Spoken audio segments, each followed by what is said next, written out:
नमस्कार दोस्तों, आप लोगों को यूनिक स्टोरी चैनल में दिल से स्वागत है। आज की कहानी बहुत ही ज्ञानवर्धक होने वाली है, इसीलिए पूरा जरूर सुने। गांव में एक बहुत ही संपन्न और प्रभावशाली जमींदार रघुनाथ रहता था। वह बाहरी रूप से बहुत सम्मानित व्यक्ति था, लेकिन भीतर से निर्दयी और स्वार्थी था। उसने कई गरीब किसानों की जमीन हड़प ली थी, कमजोर लोगों पर अत्याचार किए थे और अपने स्वार्थ के लिए किसी को भी नुकसान पहुंचाने से पीछे नहीं हटता था। वहीं दूसरी ओर उसी गांव में रामलाल नामक एक ईमानदार किसान रहता था। वह हमेशा दूसरों की मदद करता, जरूरतमंदों को सहारा देता और सच्चाई के रास्ते पर चलता। लेकिन उसकी हालत खराब थी। उसकी फसलें अक्सर खराब हो जाती और कई बार उसे भूखे भी सोना पड़ता था। लोग अक्सर कहते, रामलाल इतना अच्छा इंसान है, फिर भी उसकी तकलीफें खत्म नहीं होती। वहीं रघुनाथ सारे गलत काम करने के बावजूद ऐशो आराम की जिंदगी जी रहा था। रामलाल भी कभी कभी सोचता, अगर भगवान न्याय करता है तो फिर अच्छे लोगों को दुख और बुरे लोगों को सुख क्यों मिलता है। एक दिन गांव के मंदिर में एक साधु महात्मा आए। लोग उनसे मिलने और अपनी समस्याओं के हल पूछने के लिए पहुंचे। रामलाल ने भी अपनी शंका रखी। महात्मा जी, क्यों बुरे लोग आनंद से रहते हैं और अच्छे लोग हमेशा कष्ट सहते हैं? महात्मा मुस्कुराए और बोले, पुत्र, हर कर्म का फल मिलता है, लेकिन उसका समय निश्चित होता है। बुरे कर्मों का फल तुरंत नहीं मिलता, क्योंकि भगवान हर व्यक्ति को सुधरने का अवसर देते हैं। जब समय आता है तो न्याय जरूर होता है। रामलाल को यह बात पूरी तरह समझ नहीं आई, लेकिन उसने महात्मा जी पर विश्वास किया और अपने अच्छे कर्मों को जारी रखा। रघुनाथ की ताकत और संपत्ति दिन ब दिन बढ़ती जा रही थी। अब वह और भी निर्दयी हो चुका था।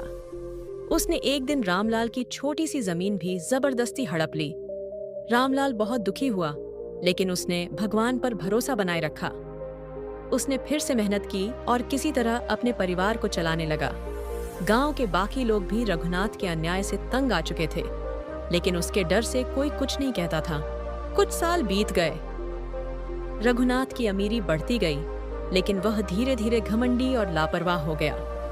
उसे लगने लगा कि वह दुनिया का सबसे ताकतवर व्यक्ति है और उसे कोई भी हरा नहीं सकता। इसी बीच सरकार ने एक नया कानून बनाया, जिसके तहत गलत तरीकों से कब्जा की गई जमीन को वापस किया जाना था। जांच शुरू हुई और रघुनाथ की सच्चाई सामने आने लगी। जिन गरीबों की जमीन उसने हड़प ली थी, अब वे लोग सरकार से न्याय की गुहार लगाने लगे। एक दिन अचानक एक बड़ा तूफान आया, जिससे रघुनाथ की कई संपत्तियां नष्ट हो गईं। उसी दौरान सरकार ने उसकी सारी अवैध जमीनें जब्त कर लीं। अब वह सड़क पर आ चुका था। जिस ऐशो आराम की जिंदगी उसने जी थी, वह खत्म हो चुकी थी। जिन लोगों के साथ उसने बुरा किया था, वे अब उसकी मदद को तैयार नहीं था। रघुनाथ को पहली बार एहसास हुआ कि उसके बुरे कर्मों का फल उसे अब मिल रहा है।